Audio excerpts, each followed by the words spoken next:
Swastiastu. Assalamualaikum warahmatullahi wabarakatuh.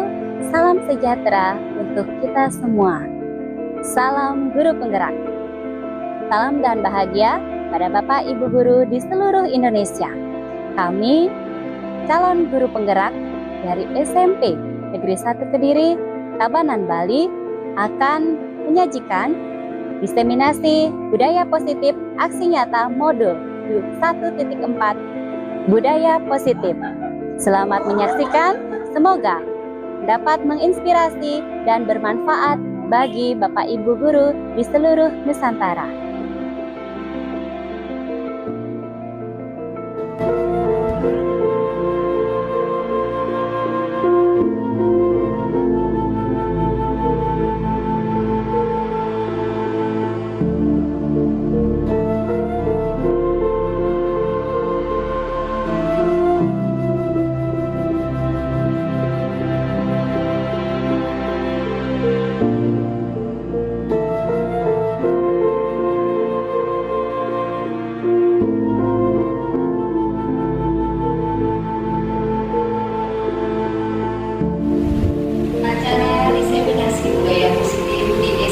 Negeri 1 Kediri, Sabtu 24 Agustus 2024 dimulai.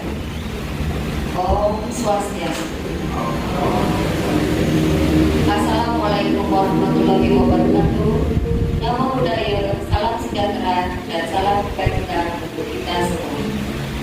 Yang terhormat Bapak Kepala SMP Negeri 1 Kediri, yang kami hormati Bapak Ibu staf pimpinan, yang kami hormati Bapak Ibu yang hadir hari ini.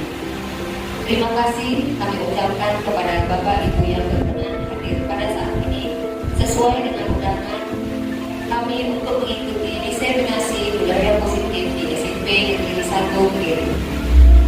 Puji syukur kita panjatkan kehadiran Ida Sang Yang Widibasa, Tuhan Yang Maha Esa, karena berkat rahmat dan lindungannya lah sehingga pada hari ini Sabtu 24 Agustus 2024 kita dapat berkumpul mengikuti diseminasi budaya positif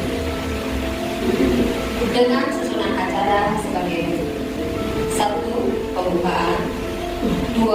Doa, 3. Sambutan atau pesan dan pesan dari Bapak Kepala SMP sendiri, 4. Penyampaian materi diseminasi budaya positif dengan materi disiplin positif dan nilai-nilai kebijakan universal, teori motivasi, hukuman dan penghargaan restitusi, keyakinan kelas, kebutuhan dasar manusia dan dunia berkualitas, 5. Posisi kontrol, segitiga restitusi, 5. Tanya jawab, 4 balik, 6. Refleksi, dan terakhir penutup. Baik Bapak Ibu, untuk memulai acara, marilah kita buka dengan doa sesuai dengan kepercayaan masing-masing. Hadirin dimohon untuk berdiri. Baik, doa sertifikat sendiri.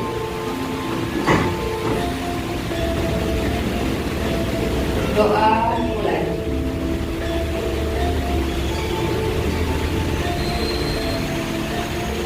Doa selesai. Hadirin dimohon untuk duduk.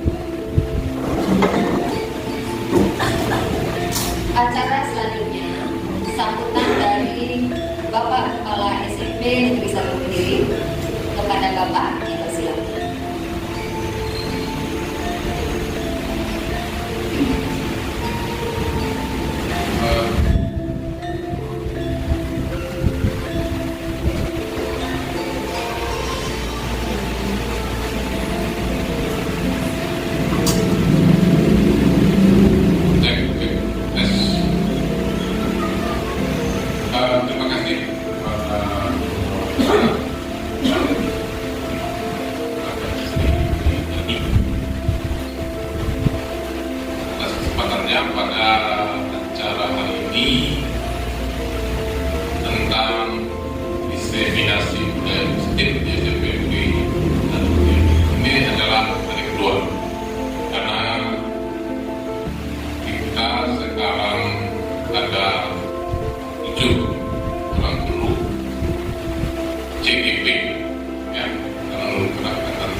nilai-nilainya sudah bertenang lama, tapi dimodifikasi. Oke, tidak ketinggalan zaman. Oke. Nah, sebelumnya kita serang-serangan pada beliau Pak Negara. Om Swastiastu. Assalamualaikum warahmatullahi wabarakatuh. Salam, namo buddhaya, rahayu budaya. Ya. Pada hari ini hari Sabtu, jadi hari yang terakhir di sejarahnya, akhirnya kita tadi ada sesuatu yang bagus ya, sosialisasi dari Kementerian Kominfo masalah generasi digital. Oke, generasi mendapat perhatian yang serius dari 2 tahun lalu. Mungkin sampai ke depan dengan dijadikan program prioritas. Nah, sebelumnya ada yang mau literasi?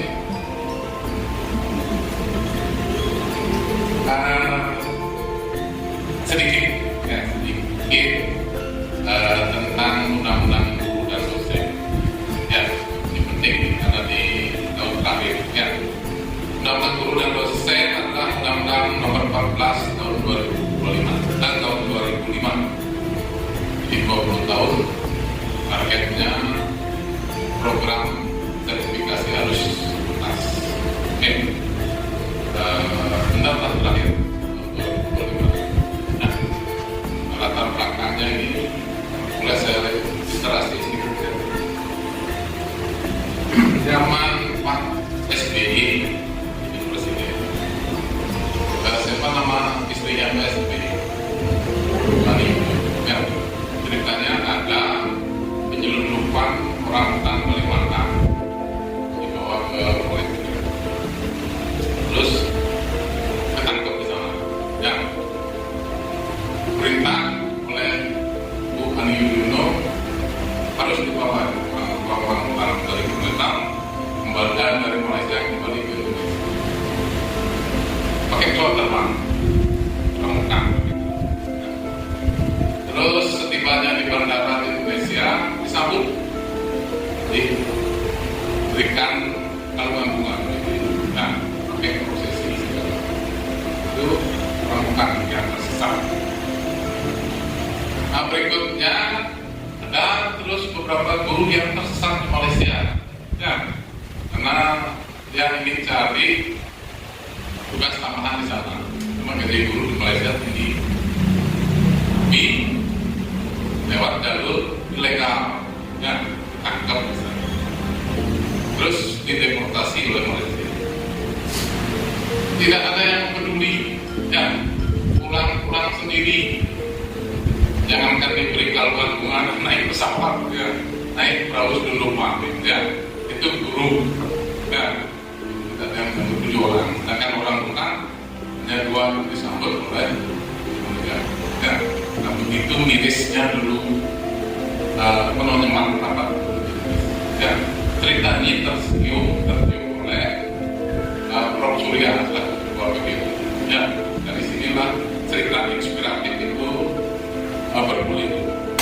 Kenapa guru Indonesia seprihatin itu kan? Karena tidak ada undang-undangnya. Sedangkan orang muda itu sudah ada perlindungan satwa langka. Nah, akan terus bergulir. Dan pendekar undang-undang guru dan dosen itu Pak Besar.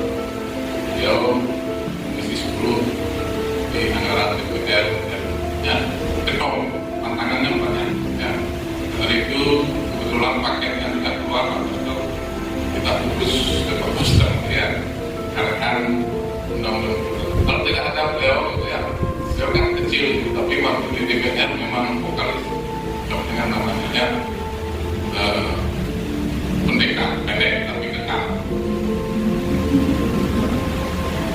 Terus datang ke pelantiran di stasiun PGRI, ya, dengan paketnya Pak Adu pasti kan, ya, belum jadi sekolah di SMP 2, ya. Jadi saya kasih aplaus dan saya mohon kepada Pak Koster untuk tetap konsentrasi terus mengawal undang-undang dan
dibela oleh beliau. Ini seperti makan baru tahap pembentukan ya, suami dulu kalau sudah sehat pasti bekerja dengan ya, mudah-mudahan dari waktu di penghargaan pemerintah kita tidak sia-sia. Mari terus belajar. Di era sekarang malah lebih hiruk pikuk kehidupan dulu dengan fenomena gunung gerak dan sampaikan itu sorotan ini kita ya sudah kesimpulan akhir bahwa mutu itu ditinggal kalau Indonesia lagi maju guru wajib dipermak ya, dari sisi guru ya karena dari sisi yang lain sudah pernah dilakukan kok nggak kena ya sekarang guru ya karena terima yang disinyalir ya pas hasil riset seperti inilah ya tanggung jawab kita kalau ingin ya tidak seperti pegawan tapi ya, biasa terus pegawan biasa aja ya ada lompatan ya dan ini tidak tentang program penggerak sekolah penggerak didanai sangat-sangat tinggi maka harapannya juga tinggi dan saya bangga seperti sudah punya satu dalam proses pendidikan di angkatan 10 karena kita yang kembali supaya kelihatan spesies belum ada guru penggerak seperti ini setelah ada penggeraknya tetap seperti itu ya harus seperti itu nah jangan terus ya itu semangat mereka kawan-kawan tugas ini harus fokus diselesaikan target pertama dulu target kedua kita pikirkan yang jelas dari sisi lembaga saya bertanggung jawab sangat berterima kasih dengan lulusnya teman-teman dalam proses pendidikan lanjut bisa lulus dan sebagai guru dan dengan perangkat tentu dengan kolaborasi semua yang bila kita dengarkan semua harus bergerak pada topik dan saya sebagai matahari itu semua sebagai pelatih ya kan memiliki matahari betul jarak dekat dengan matahari kadang-kadang jauh ya tapi rata-ratanya kan hasil dari alam ya nah itu sedikit dan setelah ini disajikan dengan sate ya. Ya. Di pukul 12.25 menit acara diseminasi budaya positif calon guru penggerak angkatan ke-11 di SMP Negeri 1 Kediri saya nyatakan dibuka secara resmi. Terima kasih. Sekali lagi mari tetap berfokus ya di kata orang bijak saat kita berangkat pagi atau tiada yang jadikan rumput itu berhubung dan penyubuh dan tidak bisa mungkin bagaimana nanam dan jangan nanam ya berhubung ya, kita oke terima kasih dan kepada Pak Menteri, Pak Menteri saya terima kasih karena kita terus dari anggaran yang menggunakan kita Pak Ganjar itu berkat apa ya berkat kerjasama ya mengingatkan Pak besok ini ada kamu ya kita teruskan tolong ya terima kasih dan dia materi dengan Om Sandi ya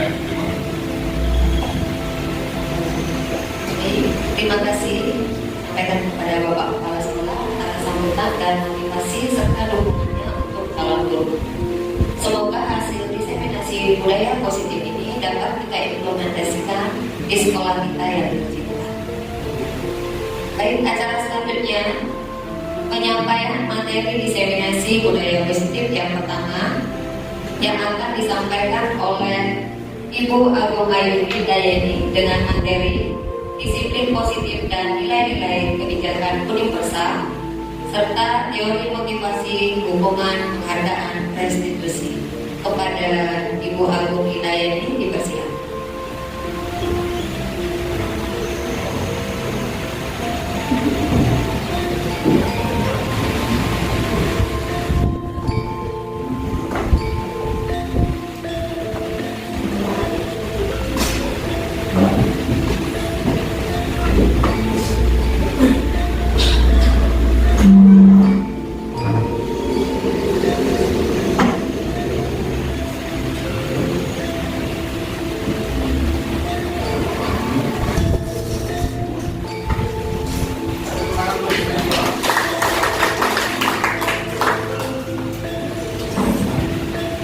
Baik, terima kasih kepada Ibu Sri Widyani sebagai moderator yang telah memberikan kesempatan kepada saya untuk menyampaikan diseminasi modul 1.4 dari kami tentang budaya positif.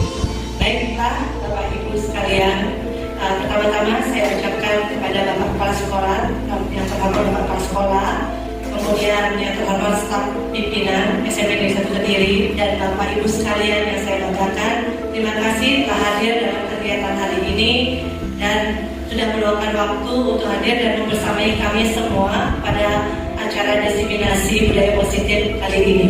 Terima kasih. Baik, izinkan pertama-tama saya memperkenalkan diri. Mungkin Bapak Ibu guru sudah tahu semua tentang saya, namun saya perkenalkan diri kembali. Nama saya Ibu Agung Ayu Hidayeni. Saya CGP Angkatan 11 Kabupaten Tabanan dari SMP Negeri 1 Kediri. Baiklah, tujuan saya berdiri di sini bukan untuk menggurui Bapak Ibu sekalian, namun kami semua di sini akan bersama-sama ya membagi pengalaman atau ilmu yang kami dapatkan di pendidikan guru bergerak, yaitu untuk mengimplementasikan tentang budaya positif yang kami dapatkan untuk kita bersama-sama mengimplementasikan di sekolah tercinta kita ini, SMP Negeri 1 Kediri. Baiklah, saya akan lanjut. Adapun tujuan diskusi untuk hadir hari ini yaitu yang pertama adalah memahami konsep dari budaya positif yang di dalamnya terdapat perubahan, perubahan tentang paradigma stimulus, yakni teori kontrol, motivasi, internal, eksternal, keyakinan kelas, hukum dan penghargaan, kebutuhan manusia, 5 posisi kontrol guru dan segitiga institusi, menerapkan strategi disiplin positif dan memerdekakan manusia untuk menciptakan ekosistem sekolah yang aman, nyaman, dan berpihak pada murid.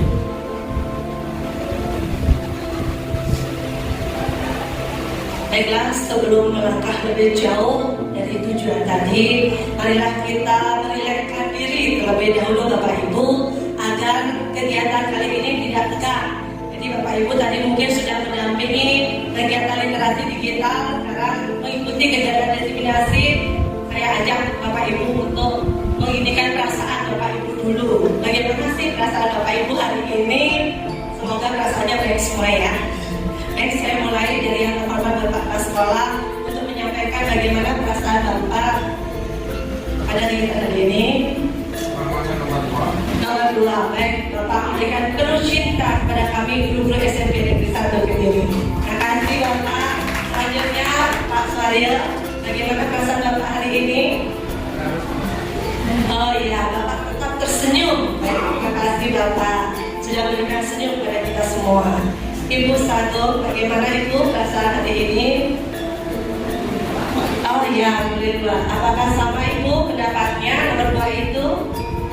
1 dan 2, baik, ada penambahan ya Bapak Ibu sekalian.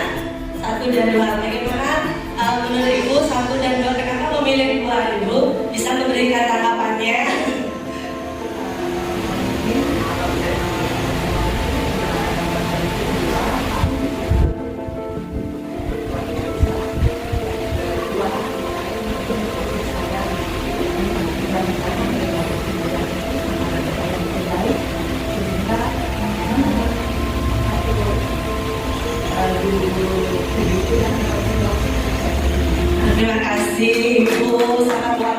sekali tanggapannya. Saya lanjut ke rekan berikutnya, Ibu Sari Ningsih. Bagaimana Ibu memilih yang manakah di hari ini? Nomor 2. Apakah sama pendapatnya? Nomor 2.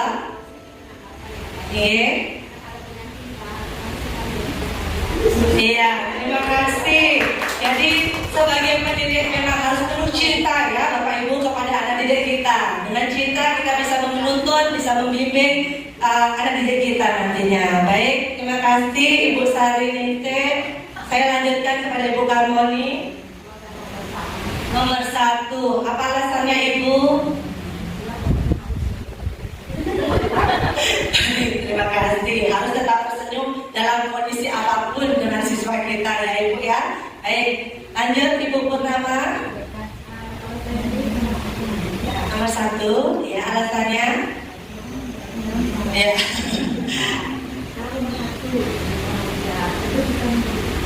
Ya, bagus sekali. Tetap senyum bahagia walaupun banyak kegiatan katanya Bapak Ibu. Lanjut Bapak. Nomor berapa?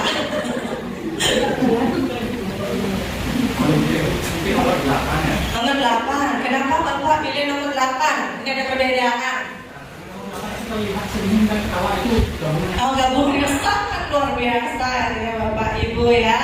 Jadi ya, dia tertawa tapi isi menangis ya. Baik, terima kasih. Ibu Dewi, bagaimana? Kalau saya tuh semuanya. Semuanya, jadi semua perasaan ya Ibu ya. Implementasikan ya. Baik, terima kasih Ibu Dewi. Ibu Erna, bagaimana Ibu? Nomor 1 dan nomor 2, apakah pendapatnya sama Ibu? Karena mendapat ilmu dari calon guru-guru. Ya, terima kasih Ibu. Ya, sangat luar biasa tanggapannya. Bapak Septian, bagaimana Bapak?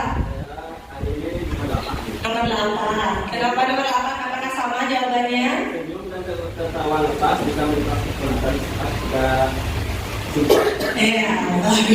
Saya sumpah dengan banyak kegiatan atau tugas-tugas ya Bapak ya. Terima kasih. Lanjut dan tetap dan nangis. Ya, ketawa tapi masih menangis. Begitu Bapak. Jadi ekspresi ya, dua ekspresi gitu ya. Ya, baik Pak Anak, bagaimana? Saya nomor 8 dan 12. 8 dan 12, berbeda lagi ya. Nomor 12 kenapa Bapak?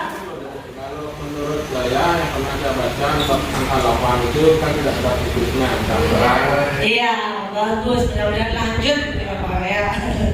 Nomor 12, wow, karena dari dulu dari situ mengalami perubahan. Iya, terima kasih. Semoga kita akan semakin jaya ya Pak ya. Terima kasih Bapak Dodi. Bagaimana? nomor 11. Nomor 11. Kenapa Bapak memilih nomor 11 berbeda? Belum ada. Artinya nomor 11 yang kecil. Ya. Karena kegiatan hari ini cukup bikin saya kecil.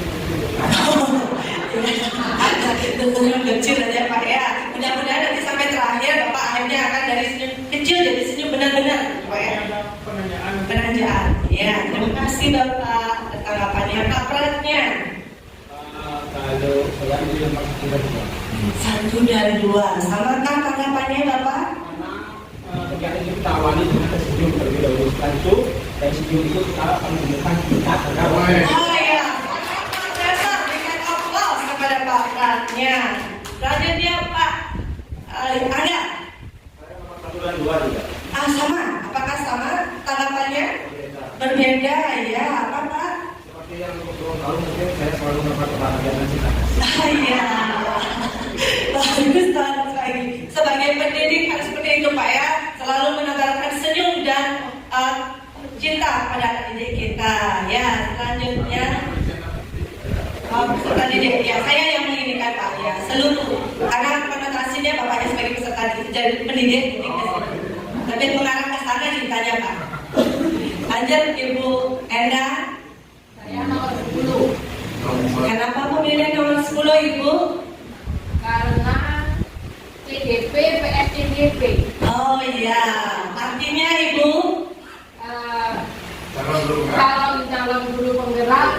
calon guru pensiun. Tetapi saya rasa Ibu akan masih tetap semangat dan bisa memberikan pengalaman-pengalaman Ibu nantinya pada kami ya. Baik, Ibu Lira, bagaimana?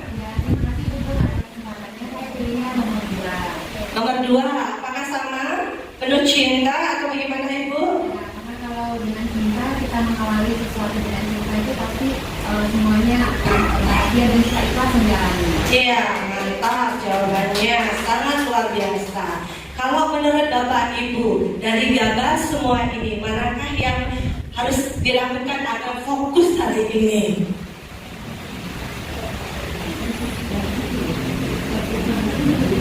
Yang mana Bapak Ibu? Nomor 2 ya, dengan penuh cinta. Ya, baik, terima kasih. Cukup SPG hari ini. Saya rasa semoga dengan SPG ini bisa membuat Bapak Ibu semangat dan santai ya Bapak Ibu. Baik, saya lanjut.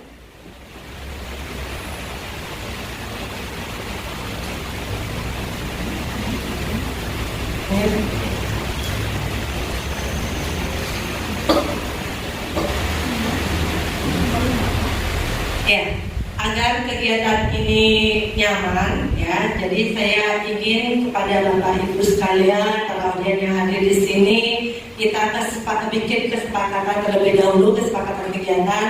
Apakah kesepakatan kegiatan yang saya paparkan di depan sudah bisa Bapak Ibu sependapat, ataukah Bapak Ibu bisa kurangi, ataukah mungkin Bapak Ibu ingin menambahkan agar kegiatan hari ini berjalan santai, nyaman dan sesuai dengan apa yang kita sepakati. Makasih. Bagaimana Bapak Ibu? Sepakat? Ya, terima kasih Bapak Ibu kalau sudah sepakat. Saya lanjut yang pertama Bapak Ibu, sebelum saya melangkah jauh terkait dengan materi, yaitu sesuai dengan tema kita kali ini, yaitu tentang budaya positif. Apa sih itu budaya positif? Saya akan memberikan sedikit penjelasan tentang apa sih itu budaya positif. Budaya positif adalah tempat belajar yang membuat murid kita merasa nyaman, aman, dan menyenangkan, di mana terjadi keterlibatan kolaborasi, di mana nilai-nilai keyakinan dan kebiasaan-kebiasaan di sekolah yang berpihak pada murid agar murid dapat berkembang menjadi pribadi yang kritis, penuh hormat dan bertanggung jawab. Jadi walaupun dia kritis, dia masih tetap memperhatikan rasa hormat dan memiliki tanggung jawab. Adapun bagian-bagian dari budaya positif Bapak Ibu, yaitu yang pertama dari disiplin positif dan nilai-nilai kebajikan universal, kemudian teori motivasi, hukuman dan konsekuensi dan restitusi, ada keyakinan kelas, ada kebutuhan dasar manusia dan dunia berkualitas, 5 posisi kontrol, dan segitiga restitusi. Untuk yang nomor 1 dan 2 itu akan saya yang menyampaikan materi tersebut, dan untuk yang nomor 3, 4, 5, dan 6 akan disampaikan oleh rekan saya selanjutnya. Baik Bapak Ibu,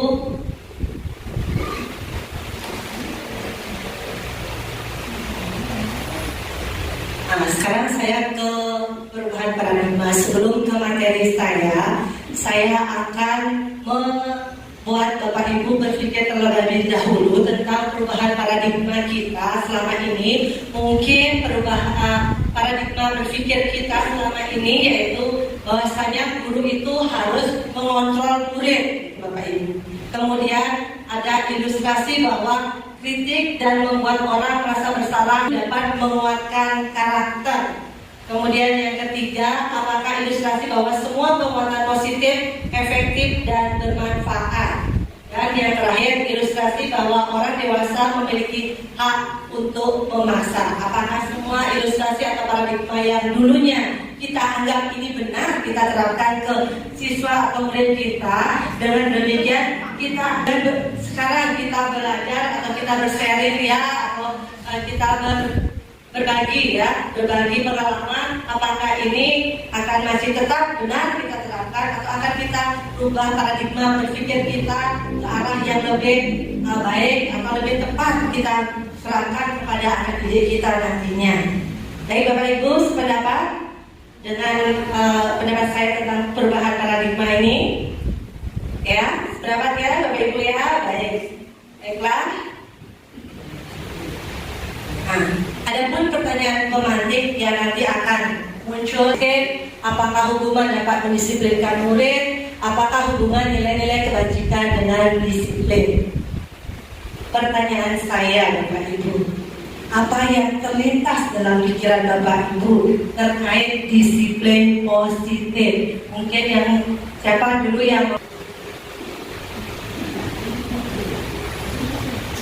Disiplin positif kalau menurut saya adalah penerapan suatu aturan yang bertujuan untuk mendisiplinkan ke arah yang positif. Bisa, bagus Bapak Angga, terima kasih atas. Mungkin saya minta tanggapan lagi satu, Ibu Purnama.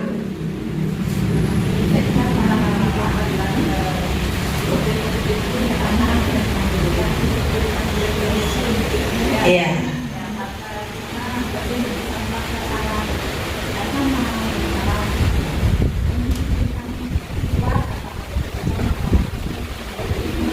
Ya, baik. Terima kasih. Bagus sekali tanggapannya, Ibu Purnama.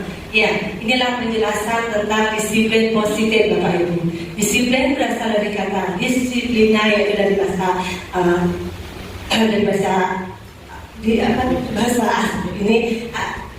bahasa Spanyol atau Latin, bahasa Latin, Bapak Ibu, bahasa Latin yang artinya belajar.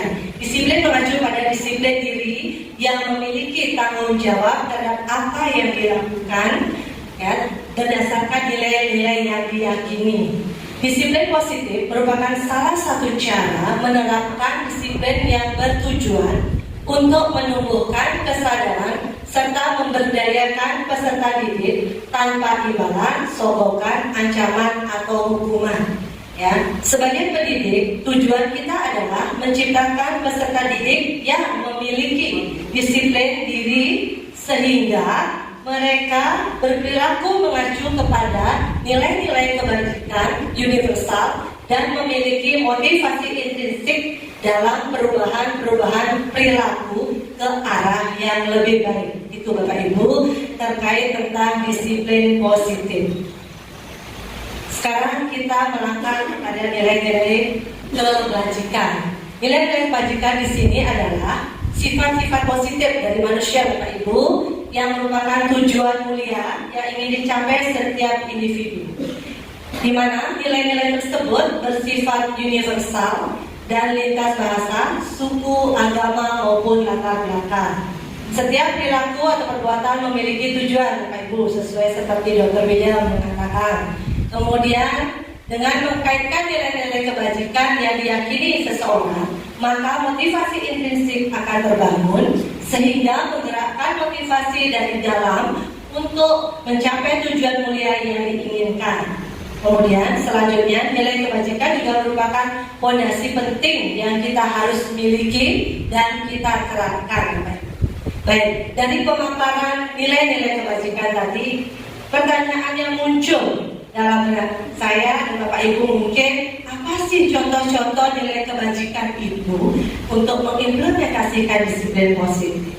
Bisa diberikan tanggapan kepada Ibu Erna untuk memberikan beberapa contoh atau satu contoh tentang nilai-nilai kebajikan.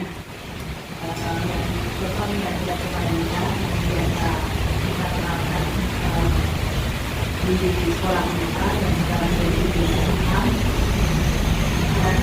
anak itu biar tangan dulu.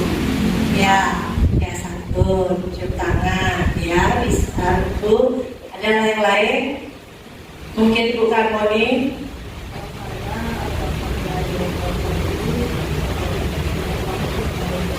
Bertanggung jawab, ya bagus Ibu, bertanggung jawab. Banyak ya, banyak contoh-contoh nilai kebajikan yang ada dan kita bisa terapkan Bapak Ibu. Inilah nilai-nilai kebajikannya Bapak Ibu.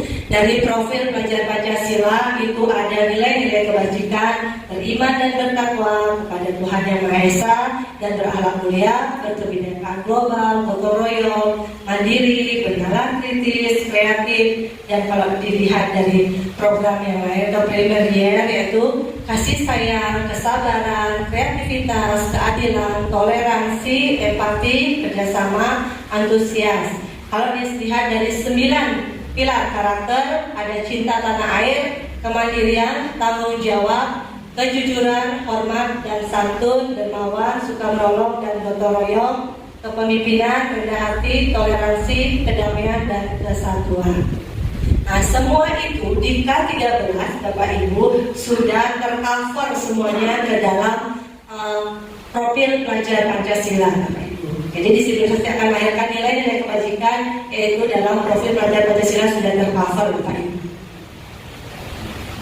Sekarang pertanyaannya yang muncul setelah kita mengetahui dari nilai-nilai kebajikan tersebut, maka pertanyaan yang muncul di sini Bapak Ibu, nilai-nilai kebajikan apa yang Bapak Ibu berusaha tanamkan pada murid-murid kita? Ya, mungkin Pak Dodi bisa memberikan tanggapan. Nilai kebajikan yang saya tanamkan pada anak-anak itu adalah bertakwa kepada Tuhan Yang Maha Esa. Ya. Dan yang paling penting adalah kejujuran. Ya, bagus sekali jawabannya Pak Dodi. Mungkin bisa berikan alasan kenapa memilih nilai kebajikan tersebut? Yang pertama, orang kita tanpa memiliki pekerjaan dan mental mungkin akan menjadi orang yang gagal. Ya, bagus sekali Pak Dodi. Terus? Kemudian kejujuran, banyak orang kita jujur ya, artinya akan menjadi orang yang mungkin yang sering kita lihat foto, orang kita tanpa kejujuran. Ya, bagus sekali Pak Dodi tanggapannya. Benar sekali. Nilai-nilai kebajikan itu harus kita terapkan agar murid itu atau didik kita tidak hanya secara kognitif dia diharapkan mampu atau pintar, tetapi dia harus memiliki karakter Bapak Ibu, agar nantinya dia menjadi generasi yang mampu, generasi yang berkarakter, generasi yang santun, tidak sombong dengan apa yang dia miliki, dia bisa, itu Bapak Ibu. Ya. Nah, baik Bapak Ibu, kita lanjut ke motivasi. Setelah saya menginginkan tentang teori tentang nilai-nilai kebajikan dan lain sebagainya tadi Bapak Ibu, dan Bapak Ibu sudah paham tentang nilai-nilai kebajikan, apa itu disiplin positif, ya. Saya akan lanjut ke materi saya selanjutnya, yaitu terkait dengan teori motivasi, hukuman, konsekuensi dan restitusi Bapak Ibu. Nah, sekarang kita setelah Bapak Ibu mengetahui materi saya selanjutnya adalah tentang motivasi.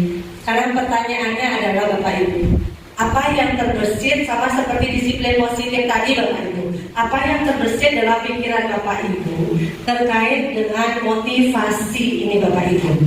Mungkin Pak Pratnya bisa memberikan tanggapan kepada saya tentang apa sih itu motivasi?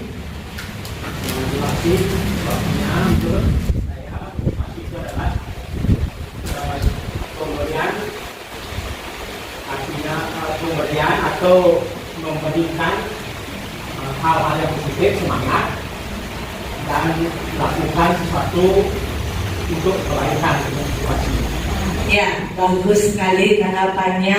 Mungkin saya bisa minta satu orang Bu Endang yang senior bagi saya, mungkin bisa memberikan masukan terhadap saya atau pendapat tentang apa itu motivasi.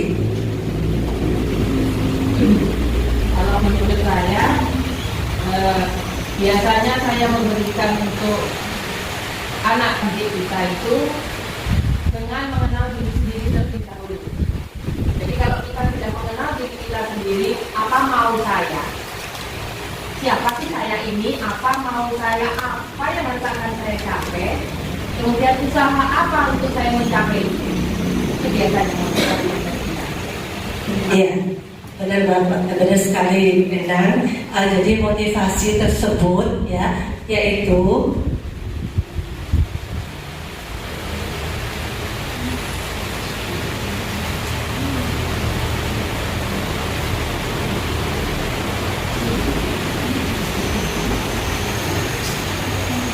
baik, motivasi itu adalah dorongan yang dimiliki seseorang untuk melakukan tindakan-tindakan atau sesuatu yang menjadi dasar atau alasan seseorang untuk berperilaku atau melakukan sesuatu, ya Bapak Ibu sekalian.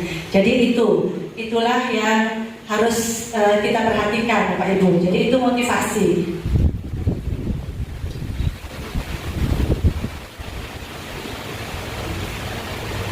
Baik Bapak Ibu, motivasi di sini itu ada dua, yaitu motivasi dari dua, ekstrinsik dan motivasi intrinsik Bapak Ibu.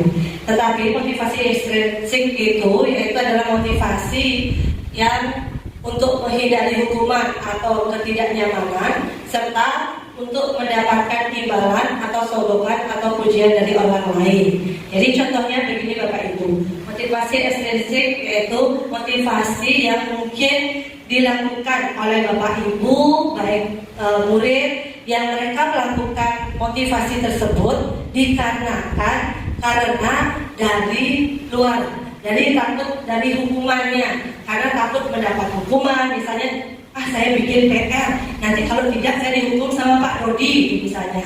Kemudian saya kalau Bapak Ibu guru mungkin saya harus datang piket ini pagi-pagi, kalau tidak nanti saya ditegur oleh Bapak Kepala Sekolah, itu misalnya ya. Jadi mungkin itu ya Bapak Ibu kalau motivasi ekstrinsik ini.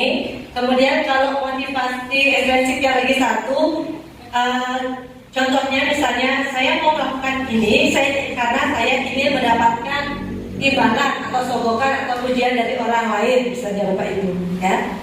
Jadi bisa saja saya melakukan hal ini karena saya ingin Bapak Kepala Sekolah memberikan saya pujian, oh bagus Ibu sudah rajin dan apa itu, atau memberikan imbalan, nah itu misalnya.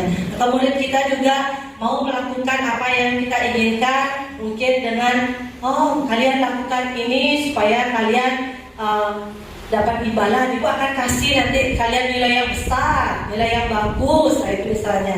Jadi mereka termotivasi untuk melakukan itu. Namun hal itu hanya bersifat sementara Bapak Ibu, tidak mengena kepada anak didik kita. Nah, tapi ada motivasi, yaitu motivasi intrinsik Bapak Ibu. Di mana motivasi intrinsik di sini adalah untuk menjadi orang yang mereka inginkan dan menghargai diri sendiri dengan nilai-nilai yang mereka yakini. Nah, itu Bapak Ibu.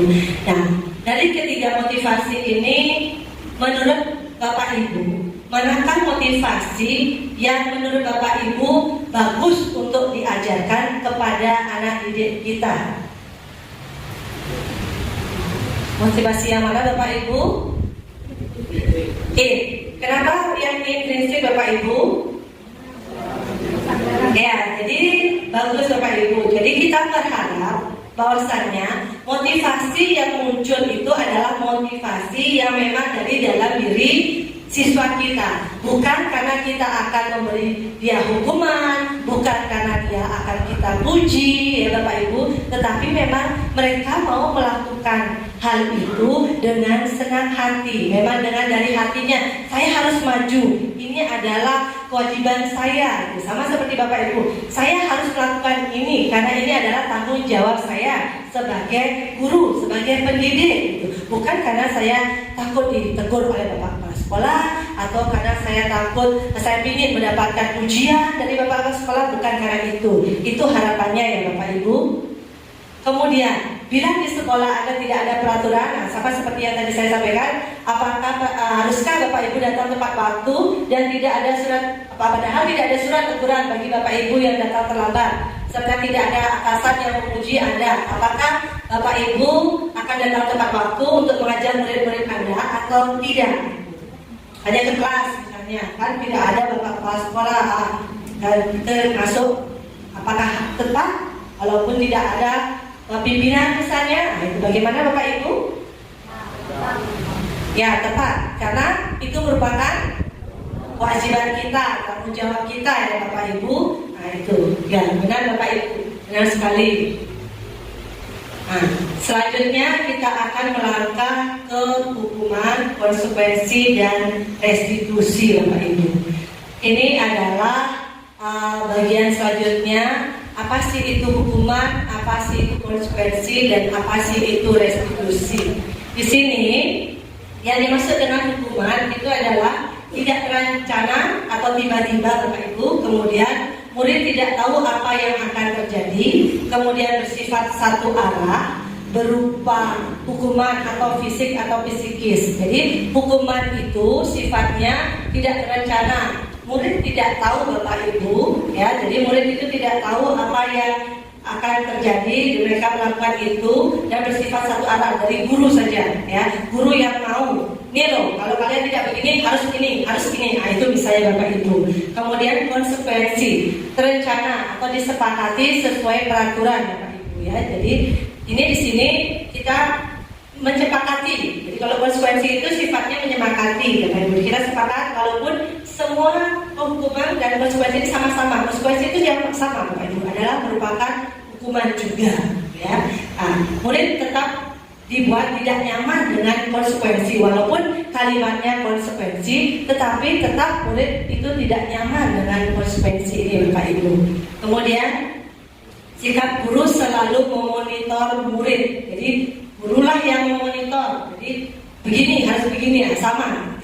Jadi kalau hukuman itu sifatnya menyakiti dan bersifat lama, ya, menyakiti siswa itu mencederai dalam hati murid itu, sedangkan konsekuensi hanya lebih halus, namun konotasinya sama Bapak Ibu, bersifat hukuman. Beda dengan restitusi Bapak Ibu. Restitusi adalah proses menciptakan kondisi bagi murid-murid untuk memperbaiki kesalahan, ya. Kemudian proses kolaboratif yang mengajarkan murid untuk mencari solusi sendiri Bapak Ibu. Jadi di sini dari ketiga hal tadi, yakni hukuman, konsekuensi dan restitusi, yang diharapkan oleh kita, yaitu kita sebagai pendidik atau kita diharapkan untuk mampu menerapkan dari ketiga ini adalah yang mana Bapak Ibu? Restitusi, ya Bapak Ibu. Jadi di sini restitusi ini kita berharap murid kita itu, ya, restitusi merupakan cara menanamkan disiplin positif pada murid Bapak Ibu, ya. Restitusi bukan untuk menebus kesalahan, namun untuk belajar. Restitusi adalah tawaran, bukan paksaan. Jadi restitusi itu adalah kita mengenal sama murid, memberikan solusi pada memberikan kesempatan untuk murid, memberikan masukan untuk dia mencari apa itu solusinya. Restitusi menuntun untuk melihat ke dalam diri murid itu, bagaimana dia bisa menggali apa yang bisa dia atasi dengan masalah dia. Restitusi diri adalah cara yang paling baik Bapak Ibu. Kemudian restitusi fokus pada karakter, bukan tindakan. Ya, jadi kita membuat anak didik kita seperti tadi memiliki karakter untuk memecahkan solusi dari masalah yang dia hadapi. Dia mampu untuk mencari apa sih yang saya lakukan, apa yang harus saya lakukan untuk memperbaiki kesalahan yang saya perbuat. Itu maksudnya Bapak Ibu. Jadi kita berikan kesempatan kepada murid kita. Ya, restitusi tujuannya untuk menguatkan dan restitusi fokus pada solusi. Jadi dia mencari solusinya. Kita yang mendampingi untuk apakah solusi yang kalian dapatkan dari masalah kalian ini bagus, itu sudah tepat. Nah, itu seperti itu Bapak Ibu. Nah, baik Bapak Ibu, terkait dengan tindakan tadi, hukuman dan lain sebagainya.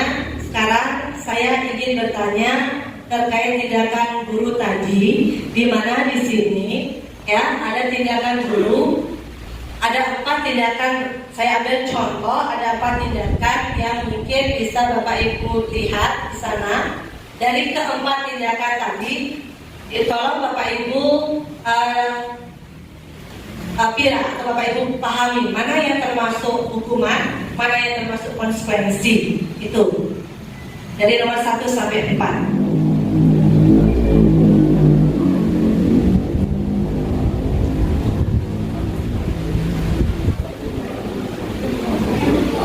Ya, Bu Tira, yang nomor berapa Ibu?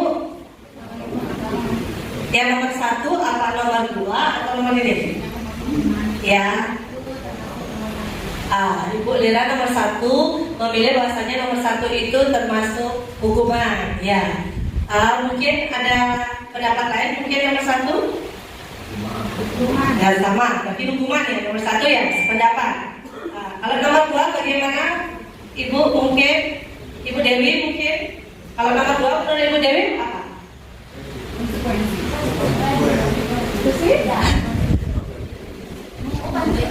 Konsekuensi, ya mungkin konsekuensi, ya boleh itu pendapat. Ya jadi bisa saja menurut Ibu Dewi mengajikan kertas itu termasuk konsekuensi. Mungkin yang lain nomor 3, saya minta yang lain. Nomor 3, kehilangan 10 menit jam istirahat untuk mengerjakan tugas karena itu terlambat datang dan tertinggal pelajaran. Apa? Konsekuensi? Apa hukuman? Konsekuensi. Kemudian membersihkan WC sekolah karena mematahkan pensil temannya. Hukuman? Hukuman apa konsekuensi? Hukuman?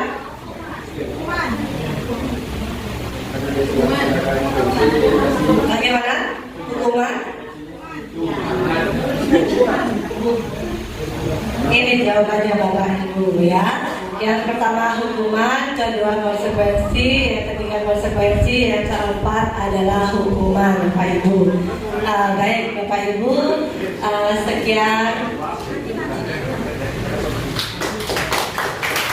Baik Bapak Ibu, sekian pemaparan saya tentang materi disiplin positif dan nilai-nilai kebajikan serta motivasi, hukuman dan konsekuensi. Apabila ada kata-kata dalam penyampaian saya ada yang salah atau kurang tepat atau tidak berkenan di hati Bapak Ibu, saya mohon maaf. Saya tutup dengan ucapan terima kasih. Selamat siang.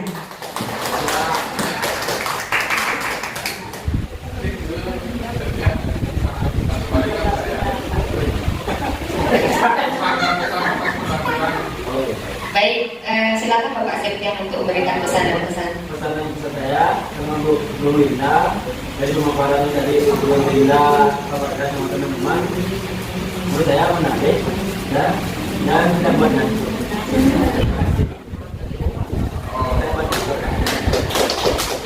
Terima kasih Pak Septian atas masukannya, atas penilaiannya.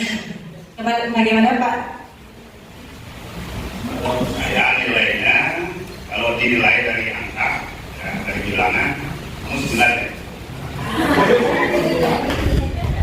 Terima kasih Pak saya. Terima kasih Bapak Ibu sekalian atas penilaian dan masukannya. Saya tutup acara presentasi saya. Saya kembalikan kepada moderator.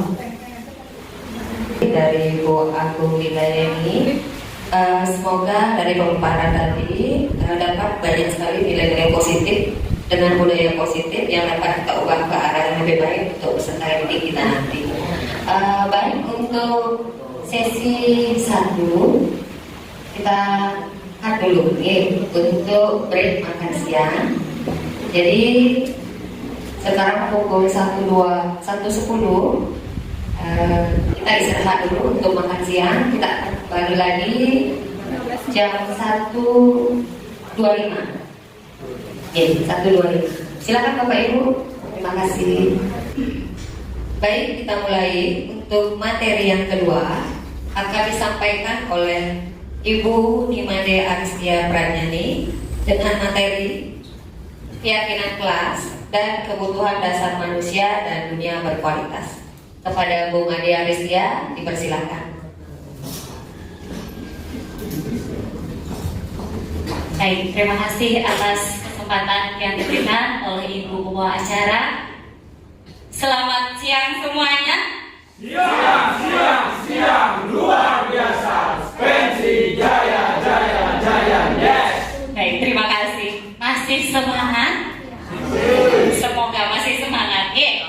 Baik. Sebelumnya, Tiang mengucapkan terima kasih atas kehadiran Ibu Bapak semua pada kegiatan diseminasi budaya positif kegiatan calon guru penggerak Angkatan 11 Kabupaten Tabanan. Pada kesempatan kali ini, Tiang akan berbagi pengetahuan Tiang selama mengikuti kegiatan guru penggerak.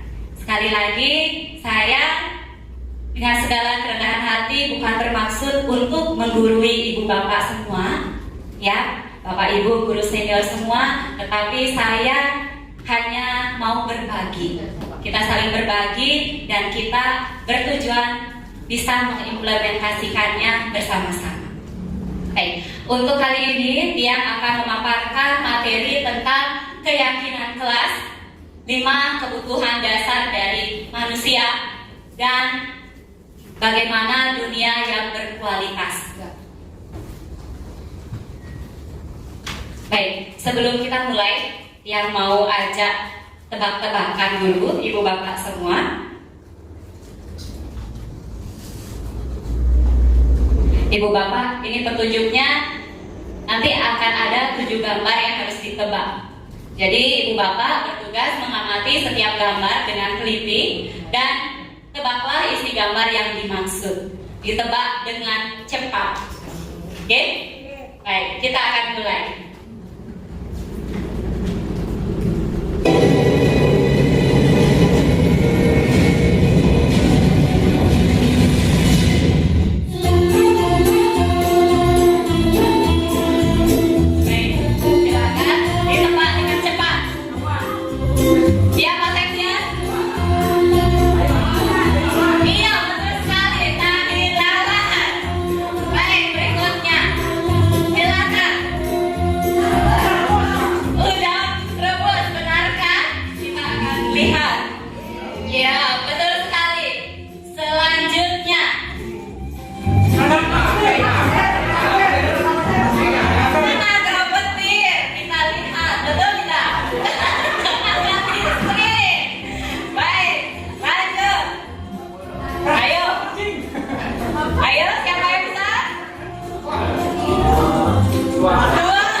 Penyegaran setelah kita beristirahat tadi. Sekarang kita silakan kembali.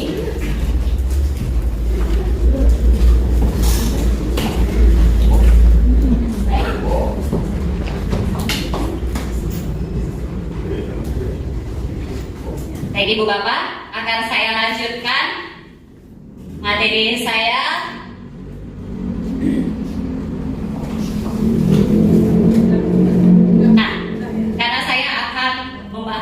Tentang keyakinan kelas. Sebelumnya saya akan bertanya, apakah keyakinan kelas atau keyakinan sekolah itu sama dengan peraturan sekolah atau peraturan kelas? Menurut ibu bapak bagaimana?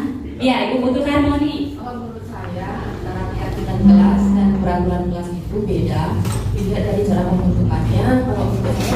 Kalau keyakinan kelas itu merupakan suatu prinsip yang dibuat bersama antara guru dan siswa, ya, sehingga bisa diterapkan di lingkungan kelas. Kemudian kalau peraturan sekolah, peraturan kelas biasanya dibuat oleh guru tanpa melibatkan siswa, tujuannya untuk meningkatkan keteraturan di dalam kelas. Jadi dilihat dari pembentukannya atau pembuatannya. Terima kasih Ibu Putu Karmoni. Ya, ada lagi yang mau memberikan pendapatnya tentang keyakinan. Baik, Miss Lira. Terima kasih Bu Uci. Menurut saya kalau peraturan kelas itu dibuat oleh satu pihak. Kemudian kalau keyakinan kelas itu kan ada kesepakatan antara dua belah pihak.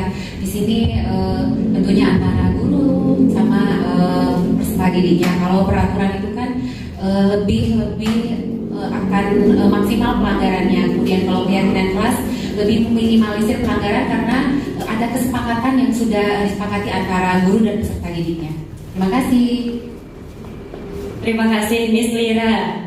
Baik, jadi itu dua pendapat yang sudah saya dapatkan terkait dengan apakah keyakinan sekolah atau keyakinan kelas itu sama atau tidak dengan peraturan sekolah atau peraturan kelas. Terima kasih sekali atas pendapatnya, dan pendapat tersebut saya katakan benar.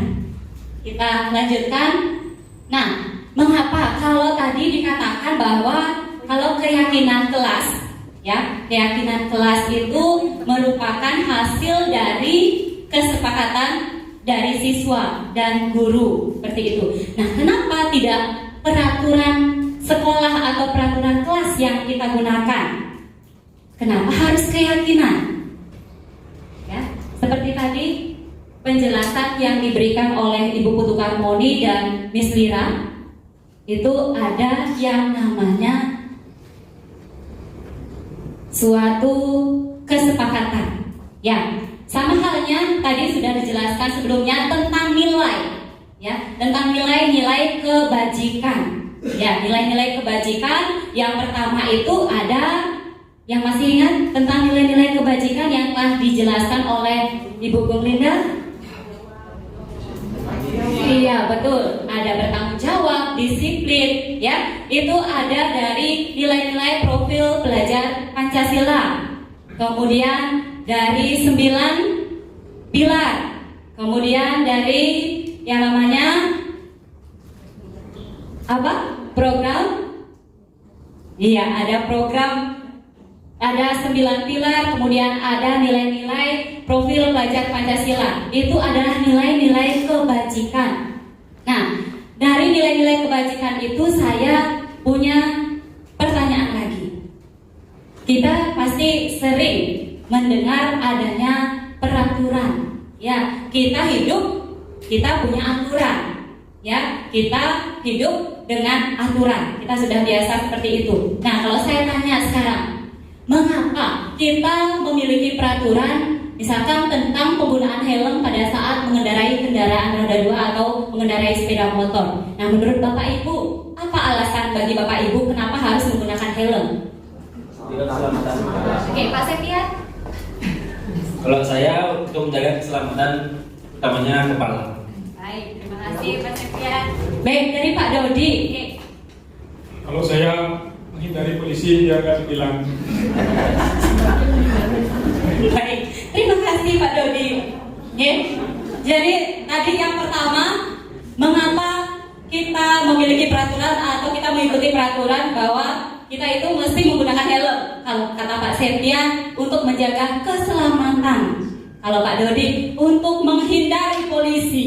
Ya, jadi seperti itu, ada dua pendapat yang berbeda. Nah, sekarang kalau yang kedua, pertanyaan kedua, mengapa kita memiliki peraturan tentang menggunakan masker, tentang penggunaan masker dan mencuci tangan setiap saat? Menurut Bapak Ibu, ini alasannya untuk apa? Untuk, Bapak? Untuk mencegah penyakit baik yang menular maupun tidak menular. Terima kasih Bapak. Ada lagi pendapatnya? Miss Lira. Itu meminimalisir masuknya kuman dan bakteri-bakteri yang tidak baik. Terima kasih. Mungkin ada pendapat lagi? Untuk apa kita mesti menggunakan masker dan kita mesti mencuci tangan? Kalau mungkin dari Bapak yang ganteng saat ini lagi. Lawak dia. Pertanyaannya, mengapa kita memiliki peraturan tentang penggunaan masker dan mencuci tangan setiap saat? Kalau untuk penggunaan masker seperti yang dibilang Miss Lira tadi, untuk mencegah masuknya virus atau bakteri yang tidak baik di dalam tubuh. Kalau untuk mencuci tangan itu sama juga, menghindari bakteri atau kotoran yang menempel di tangan, apalagi saat kita akan memegang sesuatu atau akan makannya. Jadi alasan utamanya itu adalah kesehatan. Ya, terima kasih. Terima kasih Bapak dan Ibu yang telah memberikan pendapatnya. Jadi, dari pertanyaan tersebut ada nilai yang kita fokuskan. Mengapa? Ya, mengapa kita mesti menggunakan helm? Mengapa kita mesti mencuci tangan? Mengapa kita mesti menggunakan masker? Ya, tentu yang pertama, nilai-nilai yang kita harus miliki yang muncul pada diri kita, bahwa kita menggunakan helm ya untuk keselamatan kita. Kemudian kita mesti mencuci tangan, kita mesti menggunakan masker, tentu untuk keselamatan kita. Jadi ada nilai yang terkandung dari peraturan tersebut. Nah, nilai tersebutlah yang disebut dengan keyakinan. Seperti itu. Jadi di dalam peraturan ada nilai-nilai yang terkandung yang disebut dengan nilai keyakinan. Seperti itu. Jadi keyakinan atau kesepakatan sekolah atau kelas bisa kita jabarkan, yaitu merupakan nilai-nilai kebajikan universal, ya, yang disepakati secara tersirat dan tersurat, lepas dari latar belakang suku, negara, bahasa maupun agama. Baik, jadi keyakinan atau kesepakatan kelas atau sekolah merupakan sebuah pendekatan yang lebih baik dengan mengedepankan peran aktif siswa.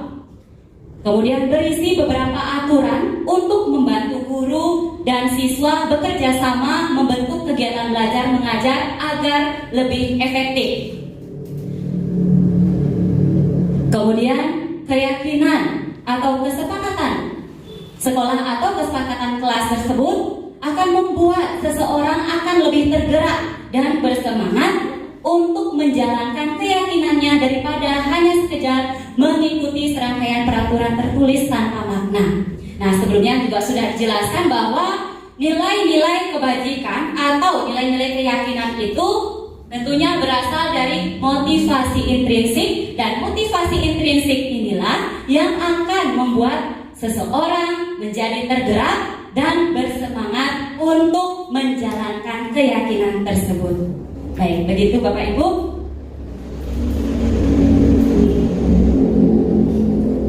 Nah, jadi bisa kita simpulkan bahwa perbedaan peraturan dengan keyakinan, yang pertama, keyakinan kelas itu bersifat lebih konkret daripada peraturan kelas yang bersifat abstrak. Kemudian pernyataan keyakinan kelas dibuat senantiasa dalam bentuk kalimat positif dan mudah dipahami. Yang ketiga, keyakinan kelas digali dari pernyataan kesepakatan kelas, sedangkan peraturan kelas biasanya sudah tersedia. Ya, sudah tersedia di dinding kelas dan siswa hanya disuruh untuk mematuhi. Sama halnya dengan pendapat dari Ibu Putu Karmoni dan Ibu Miss Lira bahwa keyakinan kelas itu dibentuk dari kesepakatan yang telah dibuat oleh siswa, berasal dari apa yang diyakini oleh siswa. Nah, yang keempat, keyakinan kelas berupa pernyataan-pernyataan universal yang disepakati oleh siswa. Betul sekali dari pendapat Ibu Putu Karmoni dan Miss Lira tadi. Kemudian yang terakhir, keyakinan kelas minim akan pelanggaran. Ya, minim akan pelanggaran karena dibuat berdasarkan keinginan siswa yang disepakati bersama, yang merupakan berasal dari motivasi siswa sendiri. Seperti itu. Baik, bisa dilanjutkan Bapak Ibu? Baik. Nah, yang ada pertanyaan lagi.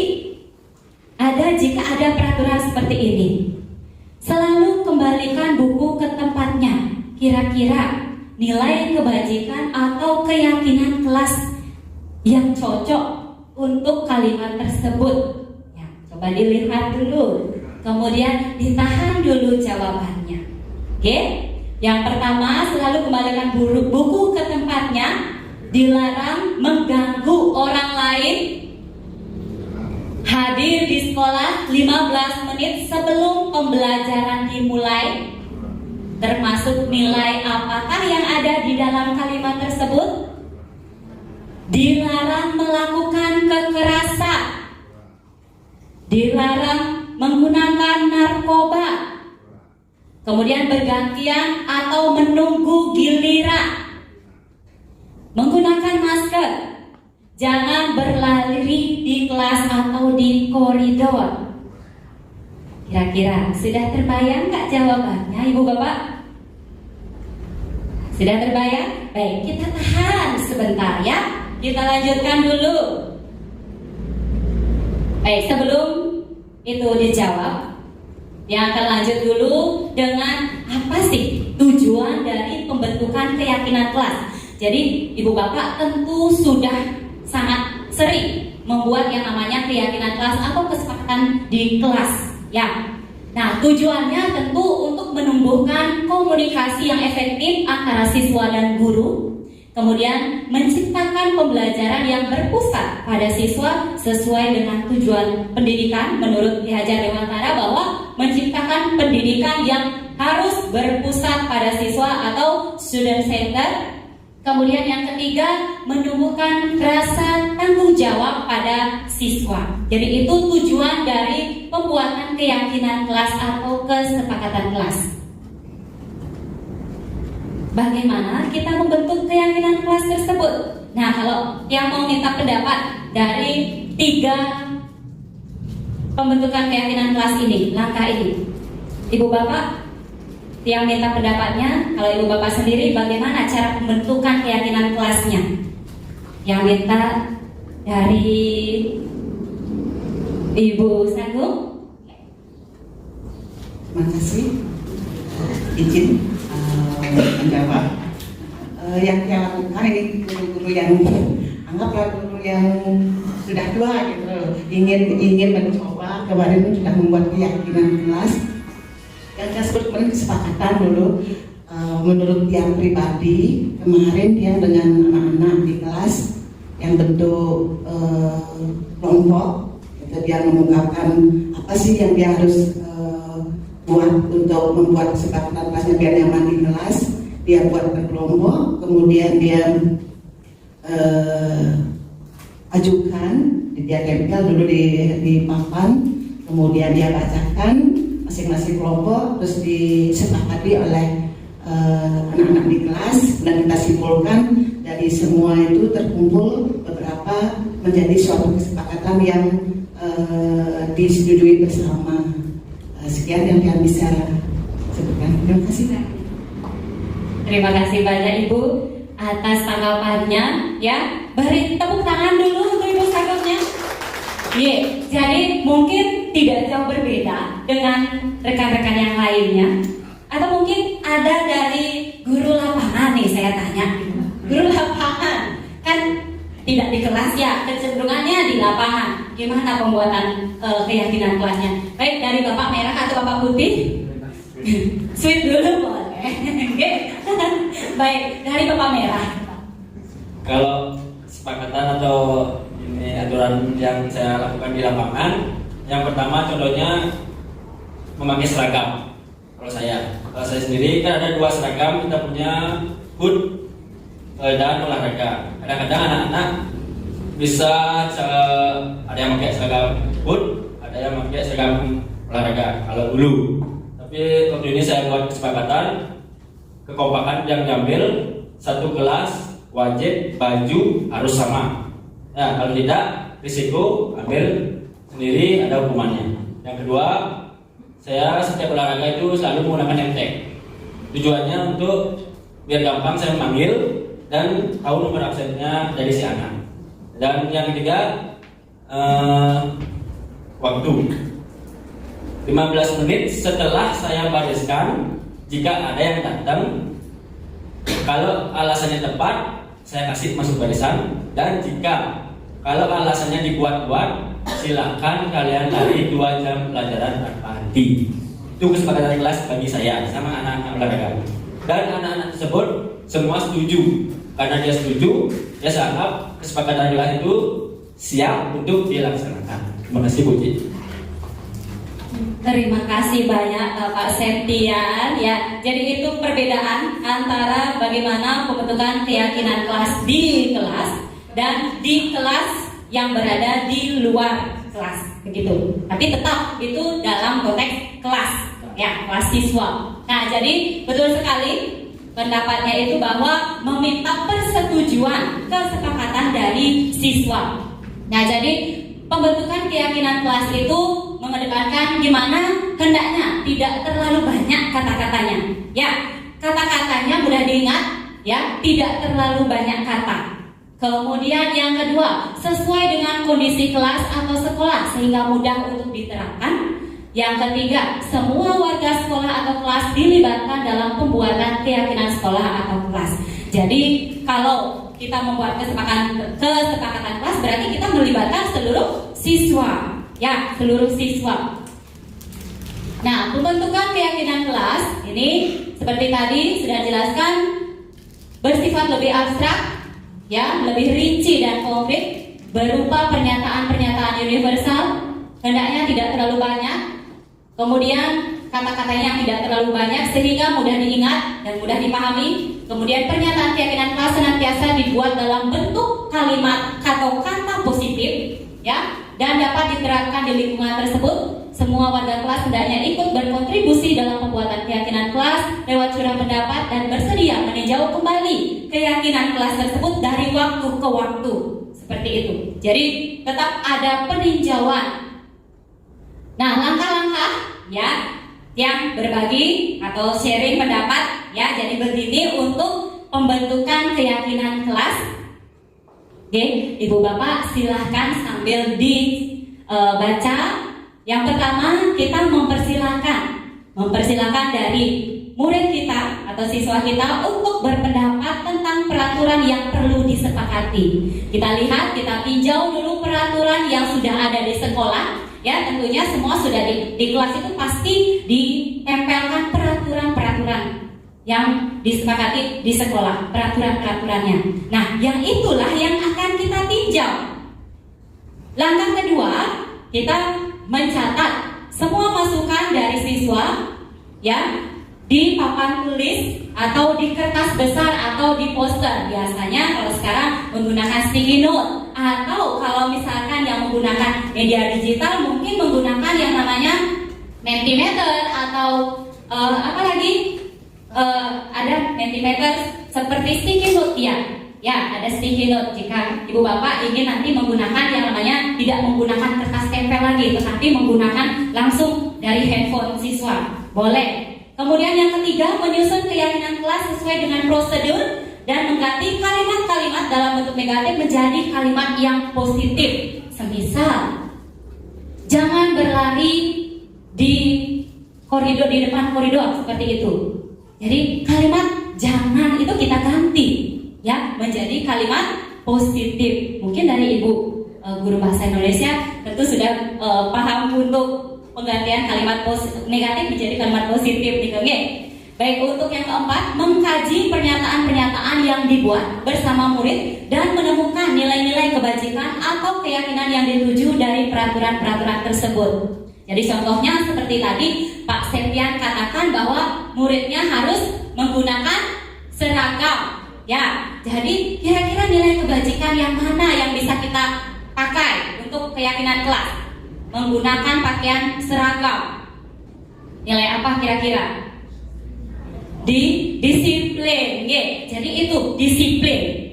Ya, nilainya disiplin. Nah, kelima ini meninjau ulang keyakinan kelas secara bersama-sama sehingga memperoleh, ya, 3-7 prinsip atau 7 keyakinan yang mudah diingat.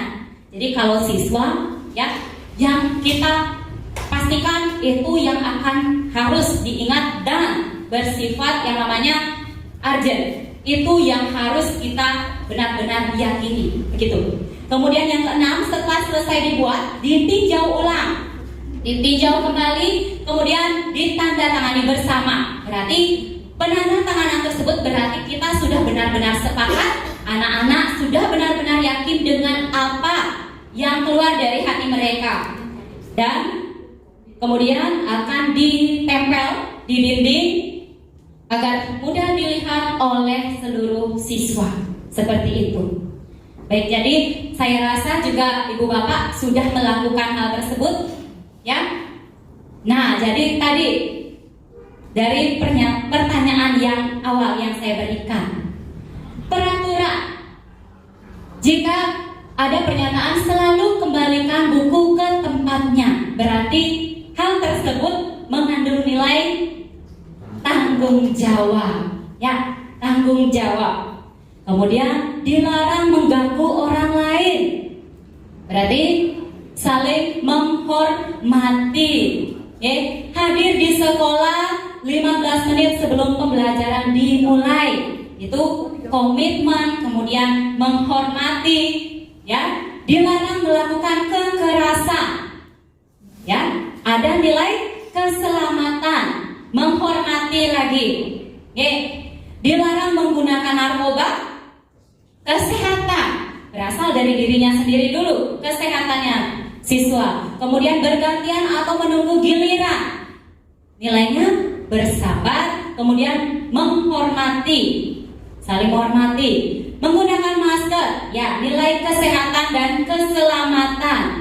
Jangan berlari di kelas atau koridor demi keamanan dan keselamatan dari peserta didik. Seperti itu. Baik, mungkin ada dari ibu bapak memiliki pendapat yang lain? Tidak? Sudah seperti itu? Baik, jadi itu nilai-nilainya. Oke. Nah, kegiatan-kegiatan pendalaman keyakinan kelas yang mungkin, ya, yang mungkin ibu bapak pernah dengar, kemudian ibu bapak juga lihat, ya, dan bagaimana dari perilaku siswa, apakah sudah mencerminkan dia memiliki atau dia mau menerapkan keyakinan kelas. Misalkan kita mendengar, ayo saya bantu. Sudah belum anak itu memiliki atau menerapkan keyakinan kelasnya? Ayo saya bantu. Kira-kira? Sudah? Iya. Nilai apa kira-kira? Kalau ayo saya bantu? Gotong royong, ya, betul sekali. Kemudian misalkan kita melihat siswa berempati terhadap perasaan orang lain. Lihat temannya lagi sedih, dia datang, kamu kenapa? Kita mengamati dari kejauhan. Kira-kira nilai apa yang sudah dimiliki oleh siswa tersebut? Ya, Ibu Kadesari? Baik, nilai empati, betul sekali. Oke, dari perilaku siswa, tersenyum ramah. Tersenyum ramah? Kira-kira nilai apa? Iya, sopan santun. Baik, itu ya Ibu Bapak. Nah, ini dari segi bagaimana sikap yang tampak, ya, dan tidak tampak terkait dengan nilai-nilai dari keyakinan kelas. Oke, yang lanjutkan. Nah, seperti ini biasanya yang kita lakukan dan yang saya pribadi lakukan dengan cara menggunakan sticky note untuk menyampaikan ketika siswa itu curah pendapat, ya. Mereka menempelkan pendapat mereka terkait dengan nilai-nilai apa yang mereka yakini. Seperti itu, dan dibuat dalam bentuk poster seperti ini. Ya, Ibu Bapak. Jadi nanti bisa kita sharing bagaimana pembentukan dari keyakinan kelas menggunakan poster. Nanti kita saling berbagi menggunakan media Canva atau yang lainnya. Ya, Ibu Bapak, ya? Baik, kita lanjutkan. Nah, apa sih dampaknya? Tentu ada dampak positif dari adanya keyakinan kelas. Yakni yang pertama, siswa memahami tujuan dan makna dari keyakinan kelas sehingga tergerak dari dalam diri untuk menjalankannya. Siswa saling mengingatkan jika ada yang melakukan tindakan yang tidak sesuai dengan keyakinan kelas, dan siswa menjadi nyaman serta bahagia belajar di kelas sesuai dengan keyakinan yang mereka sepakati bersama. Sesuai dengan tujuan pendidikan kita bahwa kita akan membentuk siswa yang selamat dan bahagia untuk masa depannya. Begitu ya Ibu Bapak, ya. Baik, kita lanjutkan dengan 5 kebutuhan dasar kita sebagai manusia. Kira-kira Ibu Bapak punya tidak kebutuhan? Kebutuhan Bapak. Baik, sebelum itu ya, ajak Ibu Bapak berdisko, bergoyang bersama dulu. Baik, silakan Ibu Bapak untuk bangun. Kita akan menjalankan satu kebutuhan kita, ya. Kebutuhan akan hiburan, kesenangan. Baik, Ibu Bapak yang silakan untuk berdiri. Berdiri.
bisa kita berputar-putar, bertepuk tangan dan bergembira.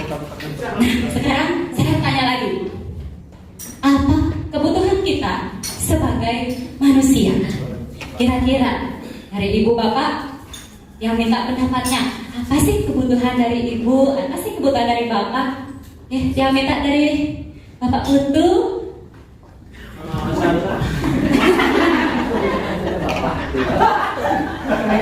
Baik, terima kasih waktunya. Apa kebutuhan kita sebagai manusia? Salah satunya adalah untuk mendapatkan sebuah pendidikan. Baik, terima kasih. Kebutuhan dari Bapak Putu Pranian mendapat pendidikan. Baik, mungkin dari ibu-ibu di sini, mungkin salah satunya itu kebutuhan bertahan hidup, terus kebutuhan dicintai, mendapat kasih sayang.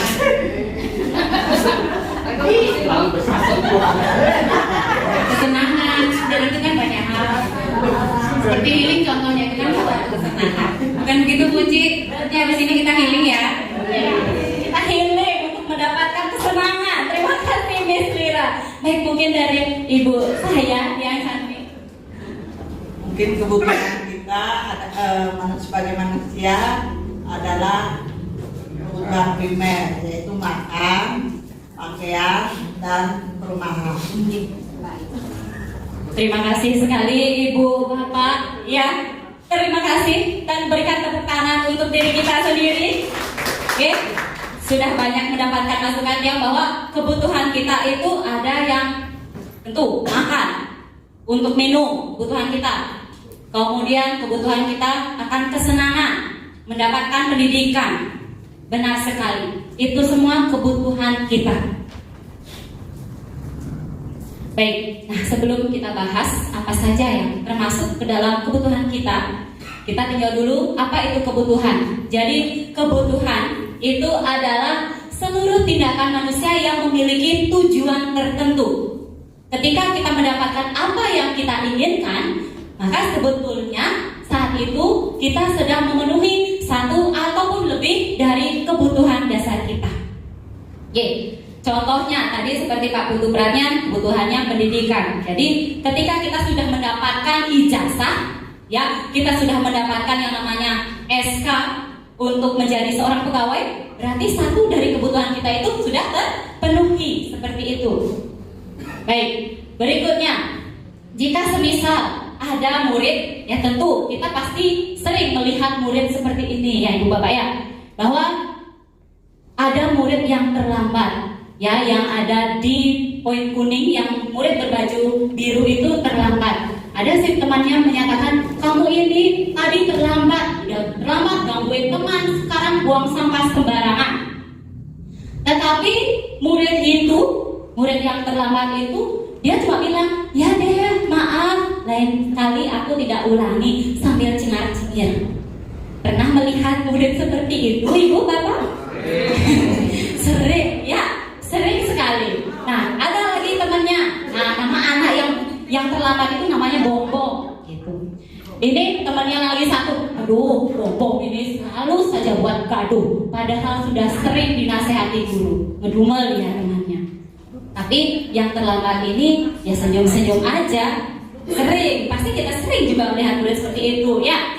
Nah, kira-kira dari kejadian ini ya, nilai atau kebutuhan apa sih yang sebenarnya yang perlu atau yang sedang diharapkan, yang apa yang dibutuhkan oleh seorang Bombong ini? Baik Ibu Bapak, yang akan play sedikit ya tentang videonya. Ya, jangan sampai terkejut. Bersiaplah. Oke, jadi sedikit yang akan cepatkan saja.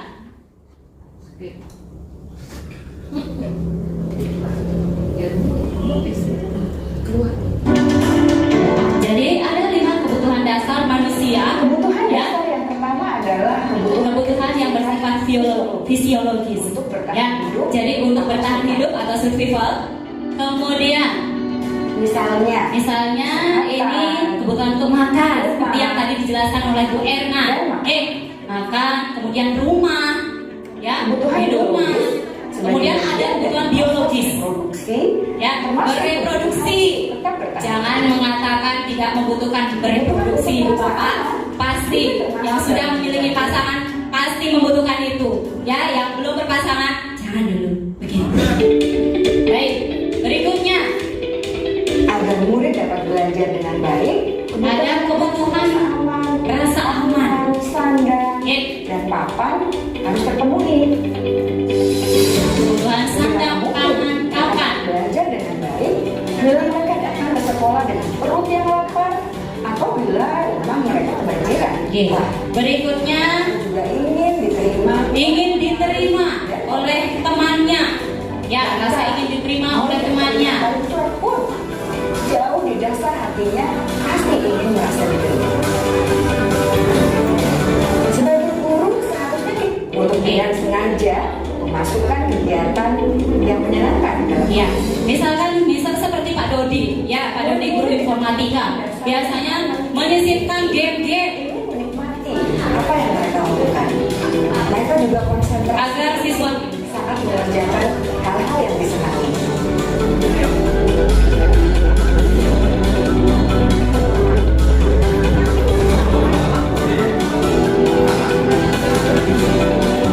Kebutuhan yang kelima, ya, kebutuhan akan penguasaan. Oke, kebutuhan akan penguasaan. Kebutuhan untuk merasa kompeten. Di mana dia itu diakui, apa namanya? Oh, dia bisa. Jadi dia suka dikatakan seperti itu. Oke, dia berprestasi. Bisa membuat dampak dan pengaruh dan memiliki rasa harga diri. Penguasaan yang tinggi biasanya selalu kemudian berhasil. Ada penguasaan dari diri siswa. Saya juga suka mengamati sebelum mencoba hal yang ya. Jadi itu nilai-nilai atau kebutuhan yang dirasakan atau diinginkan oleh anak-anak kita, dan kita sendiri juga tentu membutuhkan itu. Oke? Kebutuhan apa yang belum terpenuhi? Jadi kita sebagai guru hendaknya bisa meninjau jika semisal ada anak kita melakukan suatu kesalahan atau kekeliruan, kira-kira sebenarnya ini kebutuhan dia untuk apa sih? Apakah dia senang melakukan itu, ataukah dia ingin merasa biar kita perhatian, merasa disayangi oleh kita, seperti itu. Pada suasana kelas yang kurang kondusif dan akan berpengaruh pada tujuan dari pendidikan itu sendiri. Baik, itu Ibu Bapak sedikit video tentang 5 kebutuhan dasar manusia. Jadi ada tadi yang namanya kebutuhan atau survival, kemudian kebutuhan tentang rasa sayang, kemudian diakui, ini tentang penguasaan, kemudian kesenangan, kasih sayang, dan kebebasan. Oke, jadi dari bertahan hidup seperti kebutuhan fisiologis dan kebutuhan biologis, dari penguasaan itu pengakuan atas kemampuan, kemudian kesenangan, mencari kesenangan, apakah seseorang itu melakukan sesuatu hal demi kesenangannya, ataukah seseorang itu melakukan sesuatu itu karena membutuhkan kasih sayang dan rasa diterima. Kemudian apakah karena dia memang menginginkan suatu kebebasan. Nah, Ibu Bapak, jadi jika ada semisal suatu kejadian, ya tentu ya Ibu Bapak yang sudah memiliki anak yang sudah remaja, yang sudah beranjak 17 tahun, mungkin pernah mengalami ini. Tahun ini Dimas genap berusia 17 tahun. Ia senang sekali ketika ayahnya mulai mengajarkan cara menyetir mobil. Setiap akhir pekan ia berlatih menyetir. Ia terlihat senang sekali berlatih sampai akhirnya ia bisa menyetir mobil dengan baik dan lancar. Ketika ibunya bertanya pada Dimas apa yang membuat dia ingin bisa menyetir mobil, ketika jawaban Dimas adalah seperti ini, kebutuhan apa yang ingin dia penuhi? Kira-kira jika jawaban Dimas, aku merasa bangga dan keren. Kalau kayak gitu, kenapa nak? Kok seneng sih diajak nyetir mobil, bisa nyetir mobil? Iya dong, keren. Jadi itu artinya dia ada kebutuhan penguasaan, begitu Ibu Bapak. Oke, jika dia menjawabnya biar bisa jalan-jalan naik mobil sama teman-teman Bu, Kalau seperti itu, berarti dia ada rasa kasih sayang dan rasa diterima oleh temannya. Dia bawa mobil loh, tuh. Ya, kemudian aku senang bisa pergi ke tempat-tempat yang aku suka. Jadi dia mendapatkan suatu kebebasan. Nah, jika dia menjawabnya menyetir mobil itu seru, berarti kesenangan bagi dirinya. Oke? Nah, dari kasus yang atau dari kejadian yang dialami oleh Bongbong tadi sendiri, kira-kira dari ibu, saya minta mumpung ada di sini ibu guru bimbingan konseling ya, kira-kira kalau Bongbong itu melakukan dia terlambat datang ke sekolah, tapi dia tetap dengan cengar-cengirnya, kira-kira kebutuhan apa yang dia inginkan, kebutuhan apa yang dia harapkan, ibu? Baik, terima kasih. Kalau saya melihat dari kasus yang tadi, kita perlu melihat dulu latar belakangnya, terutama dari rumah. Karena pendidikan itu yang utama dan terutama itu adalah dari rumah sejak kecil. Kemudian, jadi kita tidak bisa langsung mengejas, kok kamu selalu terlambat. Kita harus tahu dulu bagaimana sih mereka ini di rumah. Si Bongbong ini adakah kasih sayang? Jadi kadang kita hanya melihat luarnya, tetapi dalam anak itu sendiri kita tidak memahami. Nah, ini yang perlu benar-benar kita perhatikan. Kita bisa mengorek akar masalahnya, baru kita bisa memberikan penilaian.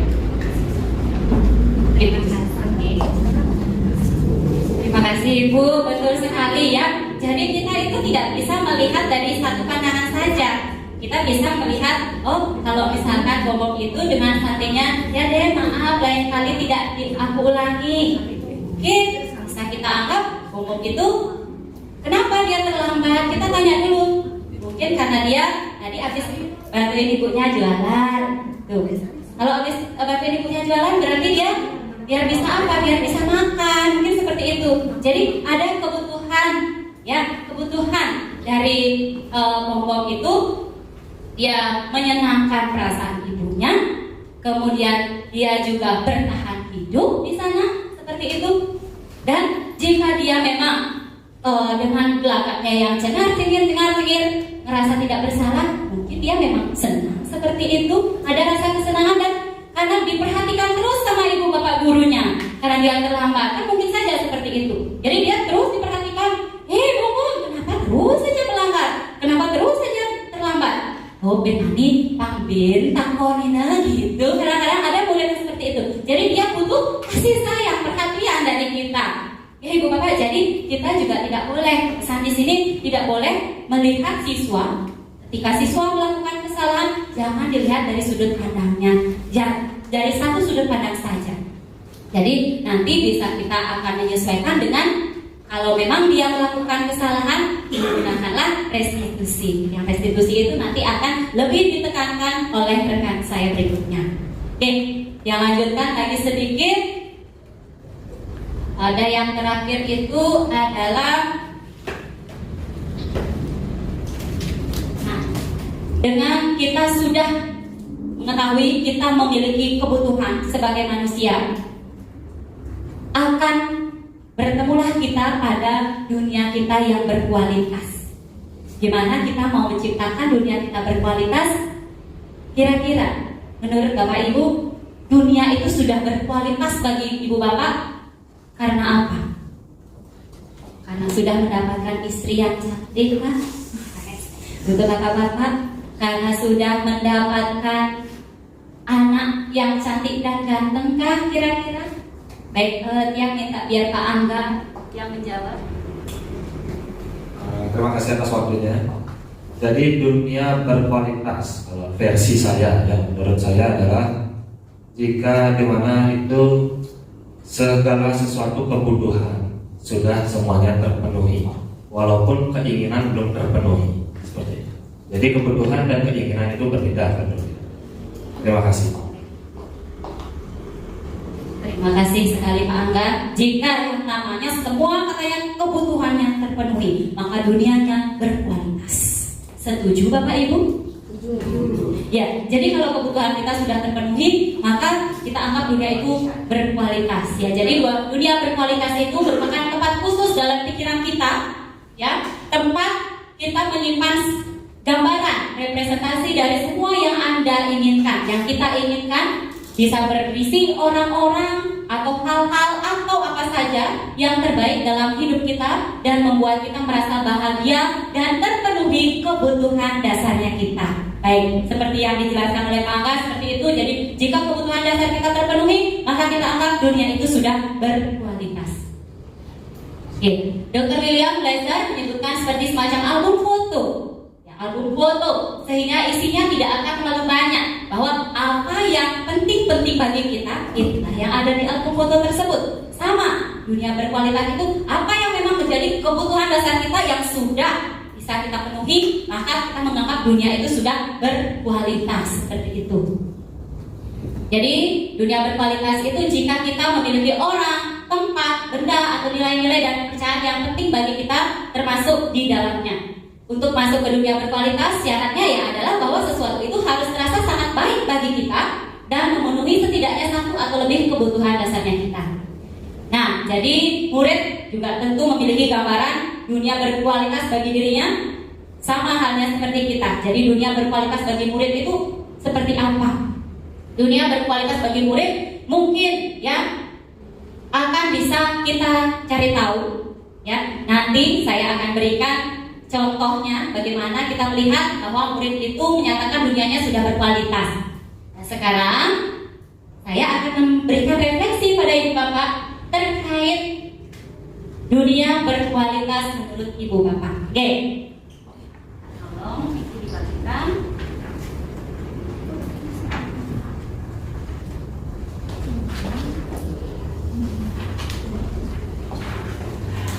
Oke, sambil mengisi itu ya minta waktunya 5 menit saja untuk mengisinya.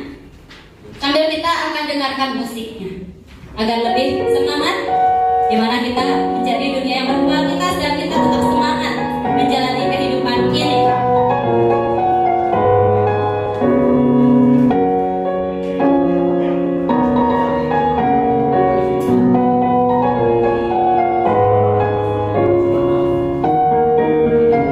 Ya, jadi pertanyaan tersebut jawabannya diletakkan di tempat lingkaran tersebut. Ya.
kebijakan apa yang terpenting dalam hidup Anda? Kejujuran. Kalau dalam kejujuran ideal berkarakter, sifatnya paling diinginkan dalam diri Anda, sifatnya Yudhistira. Bisa diceritakan Pak Dodi?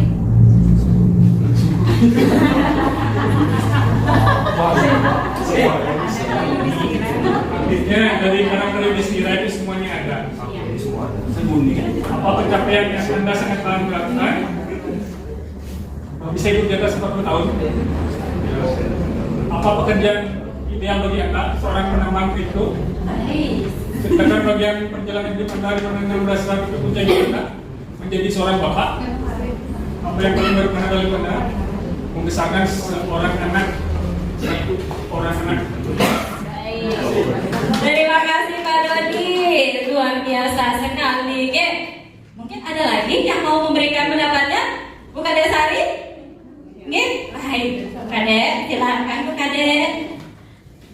Baik, terima kasih Bu Uci izin menjawab. Dari pertanyaan pertama, siapakah orang yang paling penting dalam hidup Anda? Yang keluarga dan juga teman. Terus selanjutnya nilai-nilai kebajikan apa yang terpenting dalam hidup Anda? Keimanan dan ketakwaan terhadap Tuhan, tanggung jawab dan kasih sayang. Kalau Anda menjadi orang yang ideal, karakter atau sifat apa yang Anda paling inginkan? Itu rendah hati dan empati. Yang keempat, apa pencapaian Anda yang Anda sangat banggakan? Menjadi seorang ibu rumah tangga dan juga sekaligus menjadi wanita yang bekerja yang bisa membantu keuangan keluarga. Terus selanjutnya, ceritakan bagian perjalanan hidup Anda itu terkait karir juga ya. Bisa didapatkan di sini di lingkungan orang-orang yang sangat peduli gitu. Terus apa yang paling bermakna dalam hidup? Keluarga dan lingkungan yang nyaman. Terima kasih Bu Dodi. Terima kasih Ibu Bapak. Baik, tepuk tangan dulu untuk kita semua. Terima kasih atas refleksi yang diberikan oleh Ibu Bapak, antusias dari Ibu Bapak, mendengarkan, menerima dengan segala pintu terbuka terkait apa yang telah saya sampaikan. Sekali lagi, semoga Ibu Bapak tidak merasa digurui oleh saya. Saya juga meminta maaf jika seandainya dalam pemaparan saya terkait materi keyakinan kelas terkait 5 kebutuhan dasar manusia ada salah kata atau salah ucap, yang mohon dimaafkan. Baik, untuk itu yang tutup, selamat siang. Siang, luar biasa. Pensi jaya, yes. Baik, untuk waktu dia kembalikan ke moderator.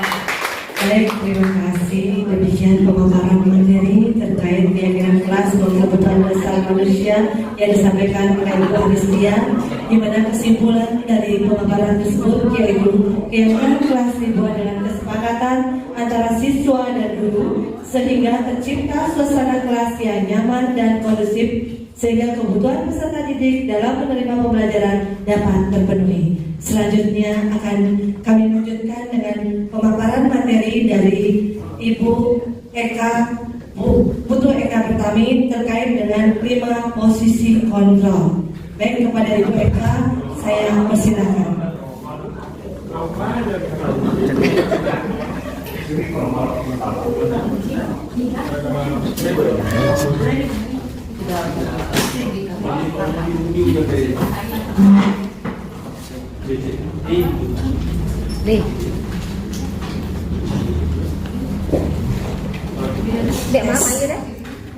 Baik, selamat sore Bapak Ibu.